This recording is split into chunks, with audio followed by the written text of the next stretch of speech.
सभी को मेरा प्यार भरा नमस्कार। सभी student and paramedical staff and paramedical student, आप सभी लोगों को मेरी तरफ से नमस्ते एंड नमस्कार एंड गुड इवनिंग। मैं आप सभी लोगों को बताना चाहता हूं कि हमारे इंडिया में सबसे ज़्यादा NABH हॉस्पिटल खुल रहे हैं और छोटे मोटे तो हॉस्पिटल खुले रहते हैं, लेकिन जितने भी बड़े हॉस्पिटल हैं, मेडिकल कॉलेज हैं और हॉस्पिटल्स हैं, नर्सिंग होम हैं, कुछ ऐसे हॉस्पिटल हैं जिसमें से सभी को NABH फॉलो करना पड़ता है।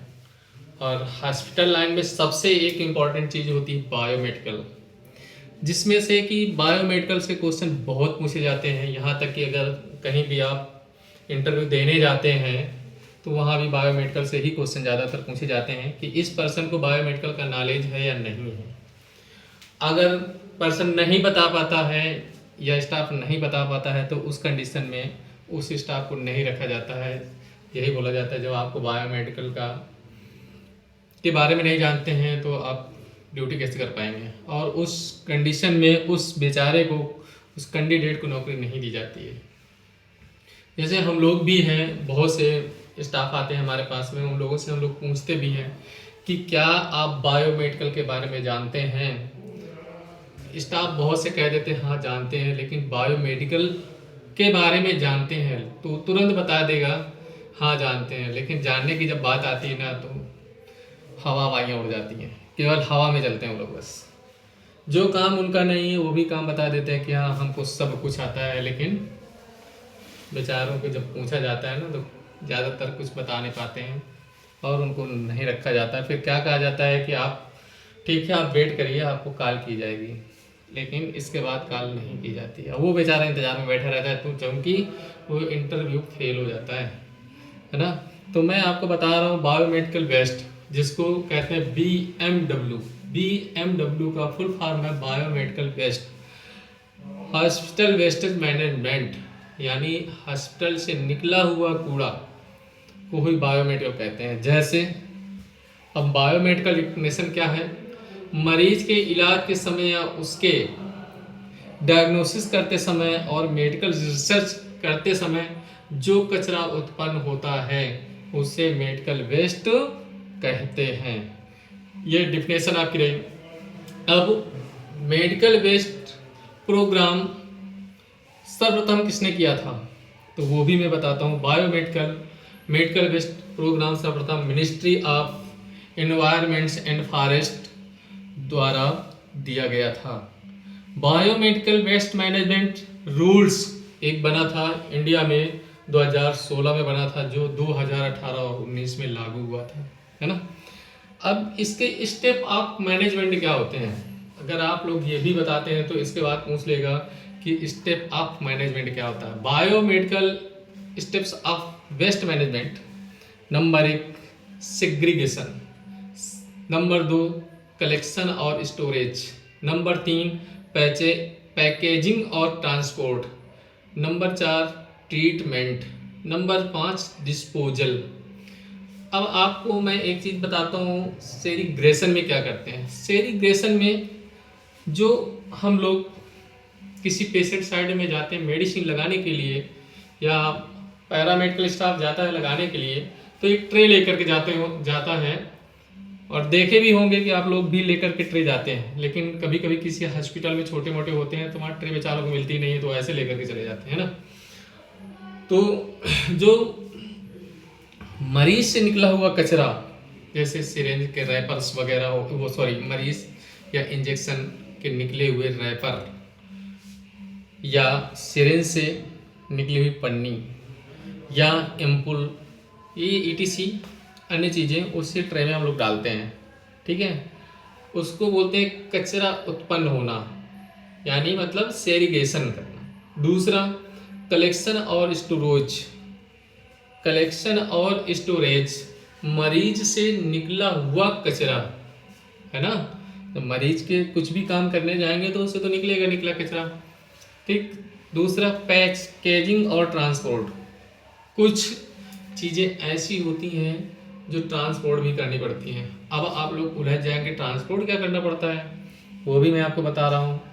जैसे किसी पेशेंट का कोई भी ऑर्गन्स निकाला गया, जैसे किडनी, दूसरा लीवर, तीसरा कुछ भी एम्पुटेशन हुआ, है ना, तो जो मरीज से निकला हुआ ऑर्गन्स होता है, आप उसको 2 से 3 दिन रख नहीं सकते हैं, है ना, न ही आप डस्टबिन में डाल सकते हैं और ना ही आप बाहर डाल सकते हैं। रीजन फॉर किस लिए? तुरंत उसको इन्फॉर्म करना होता है। जो एमपीसीसी होते हैं वो ले जाते हैं हॉस्पिटल से निकला हुआ कचरा, तो उसको किस में डालते हैं आप लोग? एलो वाले में डालते हैं ना। तो जब एलो वाले में डालेंगे, बढ़िया से उसका पेशेंट का नाम, HID नंबर, एडमिशन, है ना, IPD, doctors name, procedure name, ये सब डालते हैं ना। डाल करके उसको पैक करेंगे एलो पॉलीथीन में और एलो डस्टबिन में रखवाते हैं और उसको एमपीसीसी को तुरंत इन्फॉर्म करेंगे, वो तुरंत ही ले जाएगा। अगर डस्टबिन में पड़ा रहेगा, सड़ेगा, बदबू आएगी और हो सकता है कुत्ते वगैरह ले जाएं और कहीं से पुलिस वाला निकलेगा ना, तो वो फिर ढूंढता घूमेगा किसने सुसाइड कर लिया, किसने कहाँ लाश थी, ये सब सारी चीज़ें होती हैं और वो तुरंत इंक्वायरी करा देगा और हॉस्पिटल में प्लांटी भी बढ़ सकती है ना। इसलिए ये सब करना पड़ता है। ट्रीटमेंट, जो भी ट्रीटमेंट होता है पेशेंट से, वो डिस्पोजल जो हम लोग पहनते हैं, जैसे गाउन है, मास्क है, हेड कैप है, ग्लव्स हैं, शू कवर है, ये क्या होता है? डिस्पोजेबल होते हैं। ये मतलब एक बार यूज करिए तुरंत फेंक दीजिए, है ना। अब आया सेग्रीगेशन। ये बायोमेडिकल वेस्ट होता है ना। ये बायोमेडिकल वेस्ट मैनेजमेंट की प्रथम प्रक्रिया होती है क्या? सेग्रीगेशन। इस प्रक्रिया में अलग अलग वेस्ट, मेडिकल वेस्ट को अलग अलग डिब्बों में रखा जाता है। अब सेग्रीगेट मीन्स होता क्या है? सेग्रीगेट मीन्स होता है किसी चीज को अलग अलग करना, है ना। सेग्रीगेट ही होता है वो।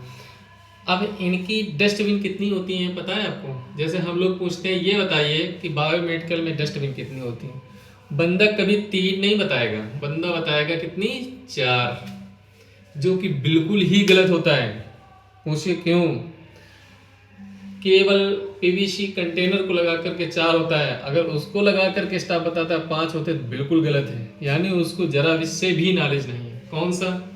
Yellow, blue, red, PVC. जो 5वीं डस्टबिन जोड़ता है ब्लैक या कहीं ग्रीन, गलत है वो। 5वीं डस्टबिन होती ही नहीं है। 5वीं डस्टबिन तो जनरल कूड़े के लिए होता है यार मेरे दोस्तों, है ना। तो 5वीं नहीं होती है, केवल होती कितनी है? 4। 3 dustbin, 1 PVC container, puncture proof container for flower, है ना। अब पीले डस्टबिन में अपन लोग क्या डालते हैं?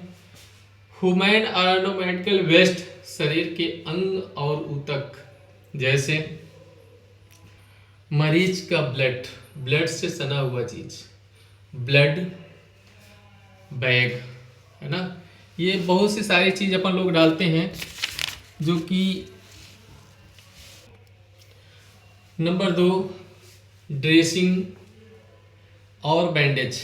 जैसे हम किसी मरीज की ड्रेसिंग करते हैं तो ड्रेसिंग का जो बैंडेज होता है, जो काटन होता है, प्लास्टर होता है, वो किस में जाएगा? एलो वाले में, जो कि वो एनोवार्टिकल वेस्ट है। नंबर 2, ब्लड बैग भी एलो में जाएगा। लेकिन हाँ, ब्लड बैग में अगर बीटी सेट लगा हुआ है तो बीटी सेट एलो में नहीं जाएगा, वो आपका किस में जाएगा? बीटी सेट हरदम रेड में ही जाएगा, है ना। अब पूछो क्यों? उसमें तो ब्लड है। अरे ब्लड है भैया, तो ब्लड तो डिस्कार्ड कर सकते हैं ना, उसमें डाल सकते हैं, लेकिन रिसाइकल नहीं कर सकते, उसको काट देंगे। जो बीटी सेट होगा या आईवी सेट होगा या माइक्रो डिप सेट होगा या पेमोलाइन होगी या पीडिया डिप सेट होगा, जब भी हम उसको सेग्रीगेट करेंगे तो उसको काट करके ही रेड वाले डस्टबिन में डालते हैं, है ना। 30 डी नंबर, खराब दवाएं। जो हमारी मेडिसिन एक्सपायर होती है तो वो भी हमारी येलो वाली ही डस्टबिन में जाएगी। बहुत से ऐसे केमिकल होते हैं जो हमारे किस में जाएंगे? येलो डस्टबिन में जाएंगे। दूसरी एक डस्टबिन और होती है लाल कलर का डस्टबिन, रेड डस्टबिन। इसमें ट्यूब एंड आईवी सेट। अब ट्यूब क्या है, जैसे किसी भी पेशेंट को हम लोग आईसीडी डालते हैं, नेजल है ना, urobag, Foley's, catheter, ETC, urine bag और container, hand gloves, IV plastic bottle, syringe without needle के। ये नहीं कि सिरिंज में निडल लगा हुआ है तो उसमें डाल दे, नहीं, निडल आपका जो जाएगा पीवीसी कंटेनर में ही जाएगा, और सिरिंज और निडल का जो कैप है वो रेड में जाएगा, है ना। स्पेसिमेन कंटेनर, स्पेसिमेन कंटेनर क्या होता है बहुत से लोग नहीं जानते हैं बेचारे। अगर पूछे स्पेसिमेन कंटेनर क्या होता है तो बहुत लोगों से तो बाउंस मार जाएगा, बोलेंगे सर हमको तो पता नहीं है। स्पेसिमेन कंटेनर वो होता है जो यूरिन कंटेनर होता है ना, यूरिन कंटेनर होता है, सीएसएफ के लिए कंटेनर यूज करते हैं वो होता है, ये सारे कंटेनर होते हैं, है ना। ये सब इसमें जाएंगे रेड वाले में। और ऑल प्लास्टिक, जितने भी सभी प्रकार की प्लास्टिक होंगी वो भी रेड में जाएंगी। अब ये ना सोच लेना कि यार ब्लड बैग भी उसी में जाएगा, नहीं, ब्लड बैग ऑलरेडी येलो वाले में जाएगा, है ना। तीसरा डस्टबिन है नीला डस्टबिन। नीले डस्टबिन में क्या जाएगा, नीले डस्टबिन में जाएंगे ग्लास ट्यूब, है ना, जो भी हमारे पैथोलॉजी से निकला हुआ कांच या परख नली, ये भी कांच का होता है, वो सारे किस में जाएंगे, किस में जाएंगी, हाँ उसी में जाएंगी, ब्लू वाले में, है ना। ग्लास स्लाइड, जो देखे होंगे कि ब्लड ग्रुप का हम लोग जांच करते हैं तो उसका स्लाइड बनाते हैं, स्लाइड बनाते हैं या कुछ भी काउंटर लगाते हैं तो जो स्लाइड तैयार करते हैं, तो अगर ब्रोकन हो गया या कुछ भी हो गया तो किस में डालेंगे उसको, ब्लू वाले में, है ना। इसके बाद में बीकर हो गया, है ना, फ्लास्क हो गया, ऑल ग्लासेस यानी कांच की सभी वस्तुएं नीले ही डस्टबिन में जाएंगी। अब आ गया आपका सफ़ेद डब्बा। जो सफ़ेद डब्बा रहता है जिसको बोलते हैं वाइट बिन। अब वाइट बिन क्यों रहता है, क्योंकि उसमें it is a leak proof bin होता है वो, है ना, उसमें कहीं से लीकिंग नहीं होगी, है। It is a leak proof bin. इसमें क्या डालेंगे, needle, all blades, all sharp items, सभी धारदार वस्तुओं का यूज किया जाता है ना। वो किस में डालेंगे, इसी में डालेंगे। जैसे धारदार इम्प्लांट हो गए वो भी इसी में डालेंगे, है ना। जो भी नुकीली और शार्प चीजें होंगी वो किस में जाएंगी, पीपीसी कंटेनर में। सबसे इम्पोर्टेंट चीज है आपके लिए ब्लैक डस्टबिन। अगर कहीं भी किसी भी हॉस्पिटल में आपसे ये पूछता है कि कौन सी ऐसी डस्टबिन है जिसका हम यूज नहीं कर सकते हैं हॉस्पिटल में, आपको सीधा यही बताना है कि हमारे बायोमेडिकल में केवल 3 डस्टबिन है, रेड, ब्लू, येलो, और चौथा जो है हमारा पीवीसी कंटेनर, 5वां जो हमारा वो जनरल वेस्ट के लिए है, यानी जो हर घर में भी मिल जाएगा। लेकिन क्या आप अपने घर में 3 डस्टबिन रखते हैं क्या, येलो, रेड, ब्लू, नहीं रखते हैं ना, इसीलिए उसकी एंट्री नहीं होती बायोमेडिकल में, कौन सी, ब्लैक डस्टबिन की, है ना।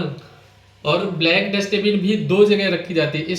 अब ब्लैक डस्टबिन में क्या क्या आप लोग डाल सकते हैं, इस डब्बे में सभी प्रकार के खाने की वस्तुएं, या इस डिब्बे में सभी प्रकार के खाने पीने से निकले हुए वेस्ट को डाला जाता है। वो भी 2 तरीके के। अब तो पहले एक डस्टबिन थी ब्लैक वाली, अब इसके 2 पार्ट कर दिए गए। पूछो क्यों, एक डस्टबिन ब्लैक दोनों रखी जाएंगी, लेकिन उसमें एक लिखाया जाएगा कि गीला कूड़ा और सूखा कूड़ा। क्योंकि गीला कूड़े में क्या क्या आता है, जैसे बहुत से लोग हैं मरीज वगैरह है, पानी डाल देते हैं, या सब्जी में पानी डाल देंगे, या थाली में हाथ धुल देंगे, या बॉटल में पी करके फेंक देंगे, या थाली में ही हाथ साथ सब धुल देते हैं, है ना। तो वो किस में जाएगा, रेड वाले में, वो सॉरी रेड वाले में नहीं, ब्लैक वाले में।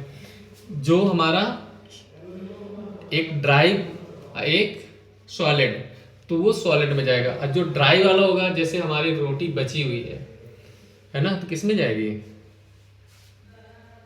ड्राई लिनन में। और गीला स्वावलंबन में, ये आपको बहुत ज़्यादा ध्यान रखना है। अगर फिर भी आपको समझ में ना आया हो तो आप कमेंट्स करें, मैं आपकी ज़रूर हेल्प करूँगा। नमस्ते।